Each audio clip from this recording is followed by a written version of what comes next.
नमस्कार सभी को। आर्टिकल्स ऑफ इंडियन कॉन्स्टिट्यूशन का ये सीरीज जो है दूसरा है। अनुच्छेद 1 से 51 ए यानी कि 51 ए तक जो है हमने ऑलरेडी कवर कर लिया है। उस वीडियो का लिंक जो है मैं आपको कमेंट सेक्शन में पिन कर दूंगा, उसको भी देख कर आइए। 12 से 14 मिनट की वीडियो है वो। और आज जो कवर करने वाले हम आर्टिकल 52 से 123। तो स्टार्ट करते हैं। पहला सवाल है आपका, which article of Indian constitution simply says that there shall be a president of India. तो ये आर्टिकल 52 में मेंशन किया गया है, 52 में, अनुच्छेद 52 याद रखिएगा।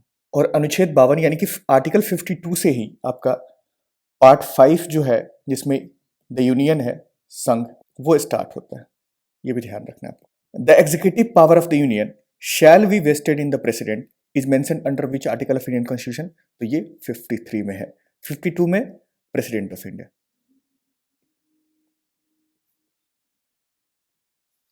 Article 54 of Indian constitution talks about, तो आर्टिकल 54 में है आपका election of president. There shall be president of India. Article 52 executive power of the union shall be vested in the name of president. Article 53 manner of election of president जो है article 55 में है कि किस manner में उनका election करेंगे। विच article of Indian constitution talks about manner of election of president, that is article 55। और इलेक्शन ऑफ प्रेसिडेंट आर्टिकल 54 में है। ये भी ध्यान रखना है आपको। यहाँ पे सबसे इंपॉर्टेंट जो है आर्टिकल 52 है, there shall be president of India, और अभी तक में 54 है, that is election of president. तो ये दोनों तो आपको याद रखना ही है। मैच द फॉलोइंग आर्टिकल्स और उसके प्रोविजन। आर्टिकल 54 मुझे लगता है अभी तक याद हो गया होगा आपको। आर्टिकल 54 में आपका इलेक्शन ऑफ प्रेसिडेंट, इसको मैच करोगे। जो सबसे पहले आता है, आपको कॉन्फिडेंट हो, उसको मैच सबसे पहले करना। आर्टिकल 56 में है आपका term of office of president. यहाँ पे 55 जो है हमने स्किप किया है। 55 में हमने बता दिया आपको manner of election of president, manner of election of president. 56 में term of office of president, कितना टर्म होगा, 5 ईयर्स का होता है। 57 में है एलिजिबिलिटी फॉर री इलेक्शन। एक प्रेसिडेंट को कितने भी नंबर ऑफ टाइम्स आप री इलेक्ट कर सकते हो, तो दैट इज इन 57। और क्वालिफिकेशन क्या होनी चाहिए, ये आपको 58 में मेंशन किया गया है। याद रखिएगा, मिनिमम एज जो है 35 ईयर्स होता है प्रेसिडेंशियल इलेक्शन के लिए। आर्टिकल 59 ऑफ इंडियन कॉन्स्टिट्यूशन, 59 में जो है वो है आपका कंडीशन ऑफ प्रेसिडेंट ऑफिस। एक प्रेसिडेंट ऑफिस के लिए क्या क्या कंडीशन होनी चाहिए। Term of office of president हमने देखा 56, eligibility for re election 57, qualification 58 और condition 59 of Indian constitution. Oath और affirmation by the president, super important है, ये ध्यान रखिएगा। ओथ और एफर्मेशन जो है आर्टिकल 60 में है ऑफ इंडियन कॉन्स्टिट्यूशन, और इनको शपथ कौन दिलाता है, चीफ जस्टिस ऑफ इंडिया। इनके एब्सेंस में सीनियर मोस्ट जज होंगे जो भी, वो दिलाते हैं।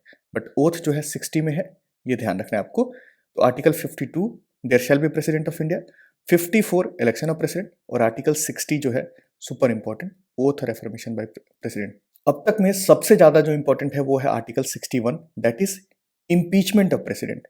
Procedure for impeachment of the president, यानी कि जिसको हम रिमूवल भी कहते हैं, कि एक प्रेसिडेंट को उनके ऑफिस से कैसे रिमूव करेंगे, ये सब कुछ जो है आर्टिकल 61 में मेंशन किया गया है। प्रोसीजर जो है इम्पीचमेंट का, ये हमने बोरो किया है यूएसए से, ये भी ध्यान रखिएगा, और ये आर्टिकल 61 में मेंशन है।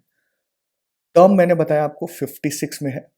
ओथ और एफर्मेशन ऑफ प्रेसिडेंट आर्टिकल 60, और condition of president office article 59 of Indian constitution.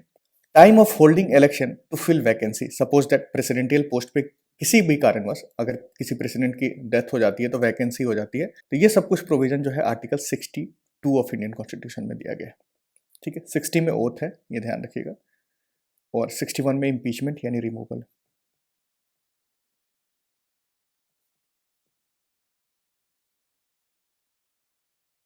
अब वाइस प्रेसिडेंट हमारा स्टार्ट होता है। विच article of Indian constitution talks about vice president of India. अभी वाइस प्रेसिडेंट कौन है हमारे, सीपी राधाकृष्णन साहब, सीपी राधाकृष्णन साहब। ये जो है आर्टिकल 63 ऑफ इंडियन कॉन्स्टिट्यूशन में मेंशन है। The vice president to be ex officio chairman of council of state, यानी कि नॉर्मल टाइम में कोई काम नहीं होता है तो उनको एक्स्ट्रा ऑफिस मिला हुआ आता है, चेयरमैन ऑफ राज्यसभा, जिसको हम काउंसिल ऑफ स्टेट्स भी कहते हैं। Allocation of seats in Rajya Sabha जो है 4th शेड्यूल में मेंशन है, ये भी ध्यान रखिएगा आप। तो यहाँ पे आर्टिकल 64 में मेंशन है जो वाइस प्रेसिडेंट होते हैं उनको हम एक्स्ट्रा ऑफिस देते हैं as a chairman of Rajya Sabha. और आर्टिकल 63 में है there shall be vice president of India. The power of vice president to act as a president और to discharge his functions during casual vacancies. जब प्रेसिडेंट किसी कारणवश एब्सेंस हो, उनकी डिमाइस हो जाती है, डेथ हो जाती है, तो उस टाइम पे एक्ट जो करते हैं वाइस प्रेसिडेंट करते हैं, या फिर उनकी ड्यूटीज को परफॉर्म कौन करते हैं? Vice president. और ये सब कुछ आर्टिकल 65 में मेंशन है, 65 में। Article 66 of Indian constitution talks about, तो आर्टिकल 66 में क्या है? इलेक्शन ऑफ वाइस प्रेसिडेंट, ये ध्यान रखिएगा। और वाइस प्रेसिडेंटियल इलेक्शन में जो मेंबर्स ऑफ पार्लियामेंट होते हैं दोनों हाउसेस के, वो पार्टिसिपेट करते हैं। There shall be a vice president of India, article 63 of Indian constitution.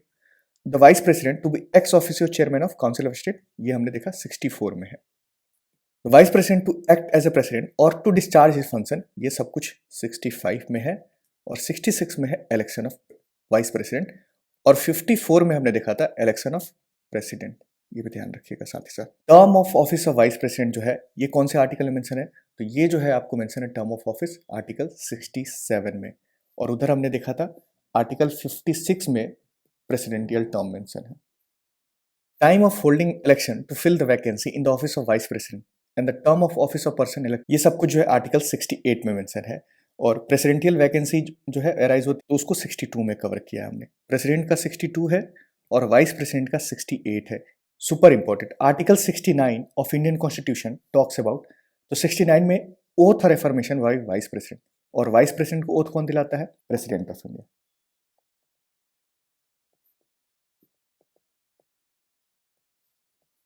और आर्टिकल 60 में ओथ किसका था? प्रेसिडेंट का ओथ था, presidential oath. Term of office of vice president article 67 में था।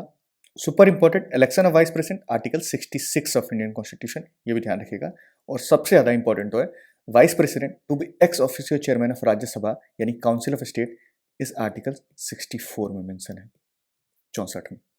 विच article of Indian constitution talks about the discharge of president function in other contingency? ऐसे कुछ अदर कंटिजेंसी अराइज हो जाए, जैसे 1969 में अराइज हुआ था अदर कंटिजेंसी, कि जब प्रेसिडेंटियल पोस्ट जो है वैकेंट है, वाइस प्रेसिडेंट जो है प्रेसिडेंट का इलेक्शन लड़ना चाहते हैं, तो इसके तहत एक कानून बनाया गया था, जिसके तहत जो चीफ जस्टिस ऑफ इंडिया होंगे उनको बोला गया कि आप एक्ट कर सकते हो as a president of India. तो ये आर्टिकल 70 की मदद से हुआ था। आर्टिकल 70 ऑफ इंडियन कॉन्स्टिट्यूशन ये कहता है कि discharge of president function in other contingency, जो कि मेंशन नहीं है कॉन्स्टिट्यूशन में। Super important, which article of Indian constitution talks about the matters relating to और connected with the election of president और वाइस प्रेसिडेंट? तो यहाँ पे जो है ये सब कुछ आर्टिकल 71 में मेंशन है, लेकिन सुप्रीम कोर्ट डिसाइड करता है। जैसे कोई अगर मैटर हो गया इनके इलेक्शन में, तो सुप्रीम कोर्ट डिसाइडिंग ऑथोरिटी होता है, और इनका डिसीजन जो होता है फाइनल होता है प्रेसिडेंट और वाइस प्रेसिडेंट के इलेक्शन में। तो article 71। Power of president to grant pardons, super important है, ये भी 3 स्टार मार्क कीजिए इसमें। एंड टू सस्पेंड, रेमिट और commute sentences in certain cases has been mentioned under which article of Indian constitution? तो प्रेसिडेंटियल पावर जो दिया गया है पार्डनिंग का, ये आर्टिकल 72 में है, 72 में है। आर्टिकल्स और प्रोविजंस को मैच करना है। आर्टिकल 74, यहाँ पे काउंसिल ऑफ मिनिस्टर्स का प्रोविजन है। Council of minister to aid and advise president. Council of minister को जो हेड करते हैं वो कौन होते हैं? वो होते हैं हमारे प्राइम मिनिस्टर। आर्टिकल 73 में है extent of the executive power of the union, ये 73 से मैच करेंगे। Super important, 76 attorney general of India, ये है 76 में। आर्टिकल 75 में other provisions as to ministers, ministers के अन्य क्या प्रोविजंस होंगे, ये आर्टिकल 75 में मेंशन किया गया है। तो यहाँ पे 74 आपको याद रखना है। 74 में council of ministers to aid and advise president, और दूसरा सुपर इंपॉर्टेंट है यहाँ पे 76, जिसमें attorney general of India, AGI। Conduct of business of the government of India has been mentioned under which article of Indian constitution? ये article 77 of Indian constitution mention है, 77। Super important है, duties of prime minister as respect the furnishing of information to the president etcetera has been mentioned under article 78 of Indian constitution. ये चारों articles जो है super important है, ध्यान रखिएगा। Article 79 में है कॉन्स्टिट्यूशन ऑफ पार्लियामेंट। आर्टिकल 80 में है composition of council of state यानी कि राज्यसभा। तो राज्यसभा जो है जिसको हम अपर हाउस कहते हैं, राज्यसभा भी कहते हैं। काउंसिल ऑफ स्टेट और हाउस ऑफ द पीपल की हिंदी नेमिंग जो है 1954 में पड़ी थी, ये भी ध्यान रखिएगा।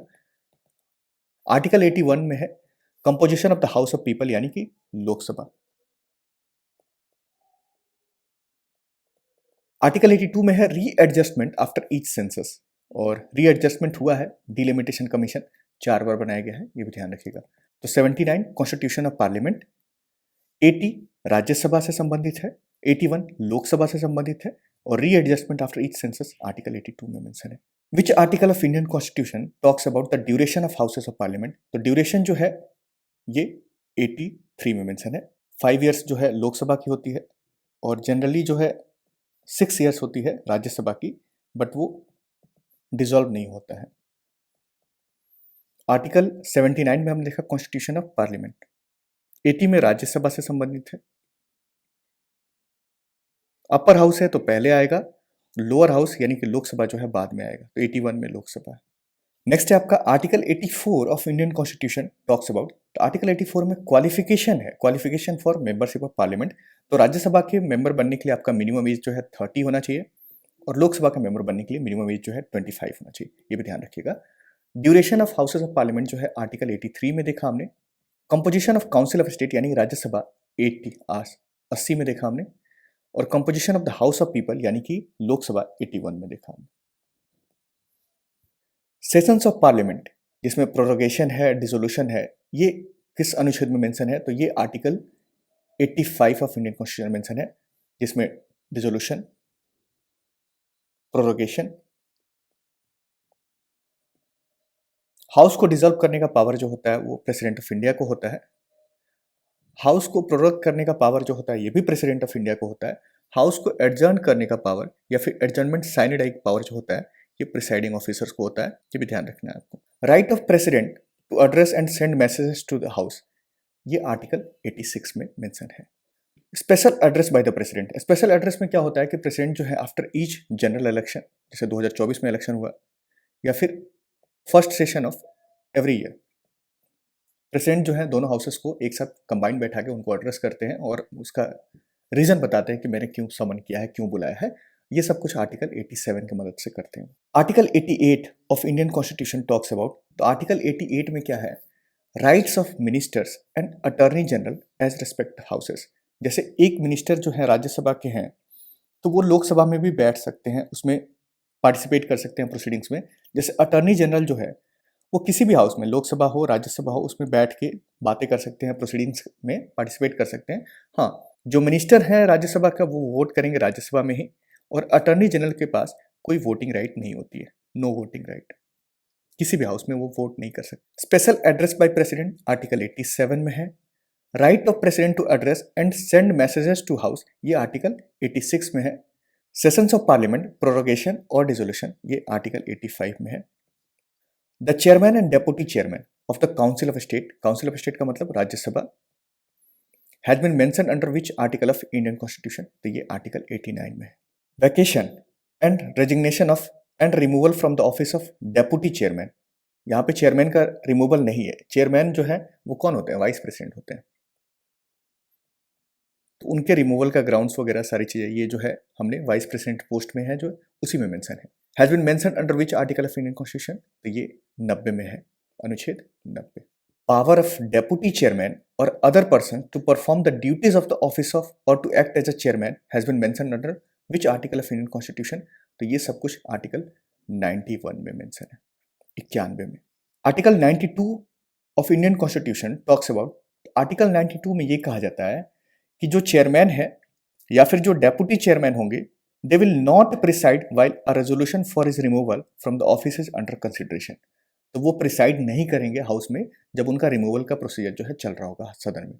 दूसरी तरफ हमने देखा था 91 में है पावर ऑफ डेप्यूटी चेयरमैन और other person to perform the duties of office और to act as a chairman. Vacation और रेजिग्नेशन और removal from the office of deputy chairman, ये हमने देखा था आर्टिकल 90 और 89 में। Chairman and deputy chairman of council of states, ये सब कुछ आर्टिकल 89 में देखा था। The speaker and deputy speaker, जैसे चेयरमैन और डेप्यूटी चेयरमैन होते हैं राज्यसभा में, वैसे स्पीकर और डेप्यूटी स्पीकर होते हैं लोकसभा में। राज्यसभा के चेयरमैन जो है अभी सीपी राधाकृष्णन साहब हैं और लोकसभा के स्पीकर जो हैं ओम बिरला साहब हैं। और जो डेप्यूटी स्पीकर का पोस्ट है वो जून 2019 से अभी तक वैकेंट रखा गया है। और स्पीकर और डेप्यूटी स्पीकर का पोस्ट जो है आर्टिकल 93 में है और 89 में हमने देखा था chairman and deputy chairman DC. Same चीज है, vacation and resignation of and removal from the office of speaker, वहां पे चेयरमैन नहीं था पर यहाँ पे स्पीकर हैं, और डेप्यूटी स्पीकर दोनों का रिमूवल का रेजिग्नेशन और ये सारी चीजें आर्टिकल 94 में मेंशन है। पावर ऑफ डेप्यूटी स्पीकर और other person to perform the duties of the office और to act as a speaker, ये सब कुछ आर्टिकल 95 में मेंशन है। द स्पीकर और deputy speaker not to preside while a resolution for his removal from office is under consideration has been, ये सब कुछ कौन से अनुच्छेद में मेंशन है, किस आर्टिकल में मेंशन है? आर्टिकल 96 ऑफ इंडियन कॉन्स्टिट्यूशन में मेंशन है। Article 97 of Indian constitution talks about, तो यहाँ पे सैलरीज की बात होती है, सैलरीज और allowances of chairman, deputy chairman, speaker और डेप्यूटी स्पीकर, इन चारों को एक साथ मेंशन किया गया है 97 में, ध्यान रखिएगा। सपोज दैट सवाल ऐसे पूछते कि article 97 of Indian constitution talks about salaries and allowances of speaker and deputy speaker only, तो ये गलत है, चेयरमैन और डेप्यूटी चेयरमैन भी मेंशन है। Speaker and deputy speaker of the house of people, ये किस में मेंशन है? Article 93 of Indian constitution. The chairman and deputy chairman of council of state यानी कि 89। Right of ministers and attorney general as respect houses, 88 में देखा था हमने, 88। ये चारों के चारों जो है सुपर इंपॉर्टेंट है, ये ध्यान रखिएगा। मैच द फॉलोइंग आर्टिकल्स और प्रोविजंस को मैच करना है। आर्टिकल 98 में है सेक्रेटेरिएट ऑफ पार्लियामेंट, जो कि ये परमानेंट ऑफिस होते हैं, प्रिसाइडिंग ऑफिसर के अथॉरिटी के अंदर काम करते हैं। आर्टिकल 99 जो है ये है ओथ और एफर्मेशन बाय मेंबर्स, जो मेंबर्स ऑफ पार्लियामेंट होते हैं उनको ओथ कौन दिलाता है? तो प्रेसिडेंट जो है प्रोटम स्पीकर अपॉइंट करते हैं जो कि इनको ओथ दिलाते हैं। सुपर इंपॉर्टेंट है आर्टिकल 99, ध्यान रखिएगा। आर्टिकल 100 में क्या है? 100 में है voting in houses, power of houses to act notwithstanding vacancy and quorum. House में कैसे वोटिंग होती है? कोरम जो होता है 1/10 होता है, 1/10 of total membership of the house including presiding officers PO. तो जैसे 543 स्ट्रेंथ है लोकसभा की, इसमें कोरम कितना हुआ? 55। यानी कि हाउस को फंक्शन कराने के लिए एटलीस्ट कोरम चाहिए होता है, 55 लोगों की प्रेजेंस चाहिए होती है इंक्लूडिंग प्रिसाइडिंग ऑफिसर। अगर 55 लोग नहीं आए हैं तो जो प्रिसाइडिंग ऑफिसर्स होते हैं वो मीटिंग को सस्पेंड कर देते हैं फॉर द टाइम भी। और आर्टिकल 101 में है वैकेशन ऑफ सीट्स, उसकी क्या क्राइटेरिया होंगे कि आपको सीट वैकेंट करना पड़ेगा अपना।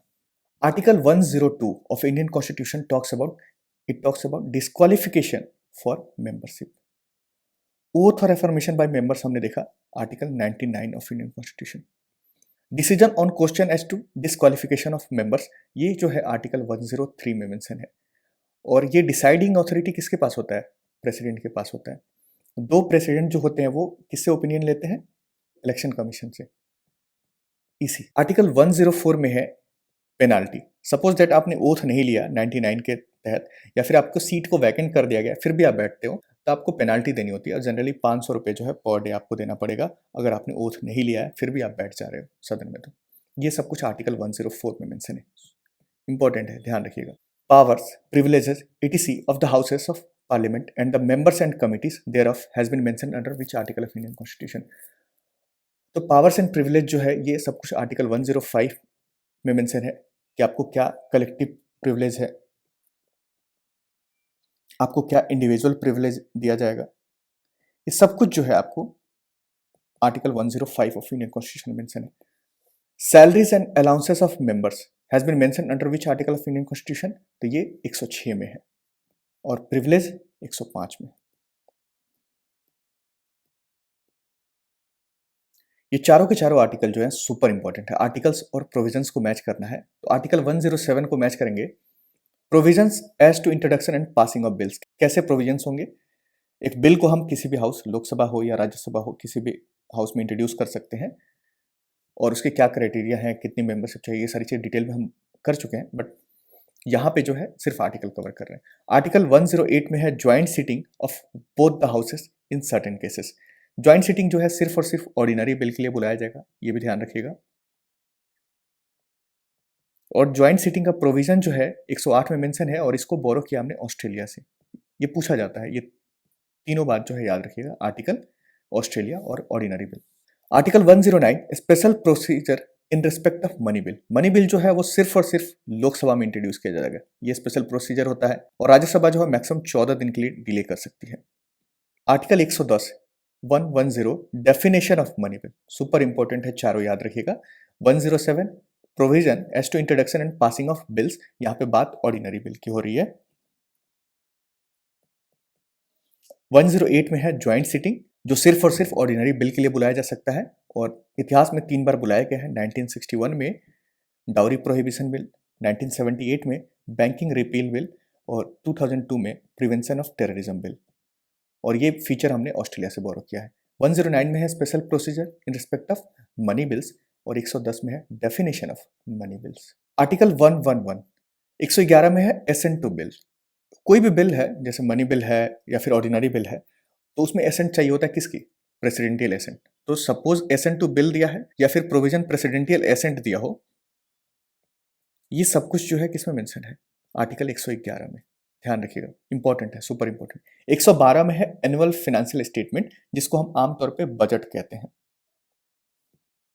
तो जो बजट इंट्रोड्यूस होता है पार्लियामेंट में, जिसको फिनांस मिनिस्टर जो है इंट्रोड्यूस करते हैं, ये सब कुछ एनुअल फाइनेंशियल स्टेटमेंट होता है, जिसको हम बजट कहते हैं। 113 में है procedure in parliament with respect to estimates, ये बताना कि हम कितना खर्च करेंगे, कितना एक्सपेंडिचर करेंगे, कितना रेवेन्यू हमारा जनरेट होना है, ये सब कुछ 113 में मेंशन है।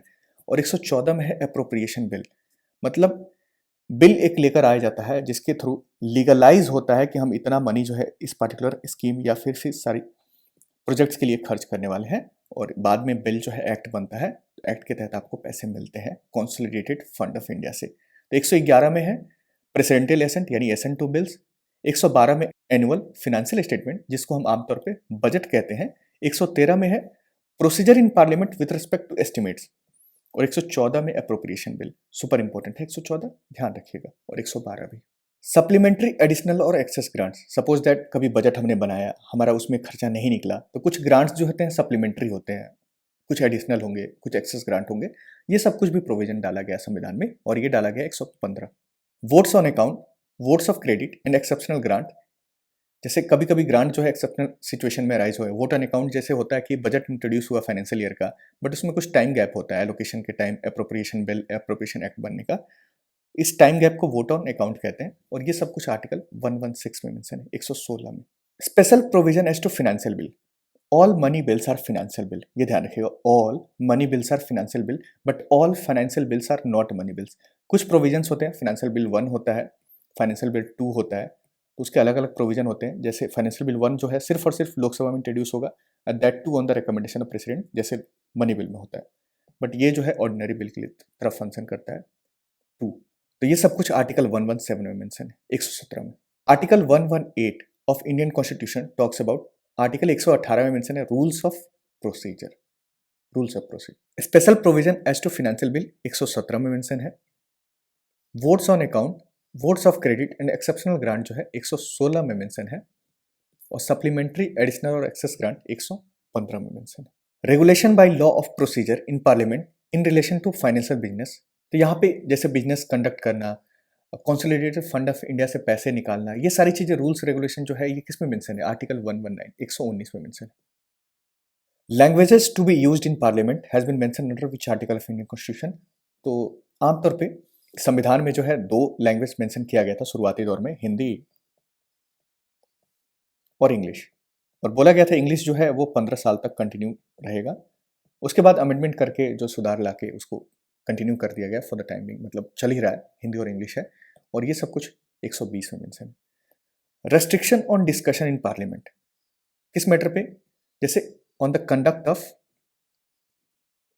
जजेस ऑफ सुप्रीम कोर्ट और हाई कोर्ट, इनके कंडक्ट को ये सब डिस्कस करना, आप उसकी खिल्लियाँ उड़ाओ, मजाक उड़ाओ कि ये सारी चीज़ें, ये सब कुछ नहीं कर सकते आप, एक्सेप्ट जब किसी जज को हम रिमूव कर रहे हो उनके पोस्ट से, तब आप डिस्कस कर सकते हो, क्योंकि तब तो डिस्कस करना बनता है। तो ये सब रेस्ट्रिक्शन जो है 121 की मदद से किया गया है, 121 में। साथ ही साथ 122 में कोर्ट को बोला गया है, 122 में कि court not to inquire into proceedings of parliament, जैसे पार्लियामेंट नहीं घुसेगी उनके कंडक्ट में, उनके बिजनेसेस में, वैसे ही सुप्रीम कोर्ट या हाई कोर्ट जो है वो पार्लियामेंट्री प्रोसीडिंग्स में नहीं घुसेगी। तो ये सब कुछ 122 के तहत जो है ये रेस्ट्रिक्शन लगाया गया है कोर्ट पे। Super important, power of president to promulgate ordinances otherwise during recess of parliament has been mentioned under which article of Indian Constitution? तो ये सब कुछ जो है 123 में मेंशन है, आर्टिकल 1, 2, 3, ये ध्यान रखिएगा। 122 में हमने देखा कोर्ट जो है इंक्वायरी नहीं करेगी, not to inquire in the proceedings of parliament. 121 में देखा हमने कि हम कंडक्ट ऑफ सुप्रीम कोर्ट और हाई कोर्ट जजेस को डिस्कस नहीं करेंगे, और 120 में हमने लैंग्वेज देखा, लैंग्वेज कौन सा यूज करेंगे। तो ये हमारा आर्टिकल 52 से 123 के बीच में जो भी थे मैंने सारे आर्टिकल्स को कवर कर दिया है। और ऐसा नहीं है कि आपको आज ही याद हो जाएगा, इसको एक दो बार रिपीटेड फॉर्म पे आप 1.5, 2 या जैसे भी आप देखना चाहो आप देखो और इसको याद करते रहो। तो एंड करते, और आपको जनरली ये वीडियो पसंद आया है तो डू लाइक एंड कमेंट। और ये थीम है हमारा अशोका ट्री का, दैट इज शिक्षा या तो मुफ्त होनी चाहिए या न्यूनतम लागत पर होनी चाहिए, जिसपे हम काम करते रहेंगे। टाटा, सी यू।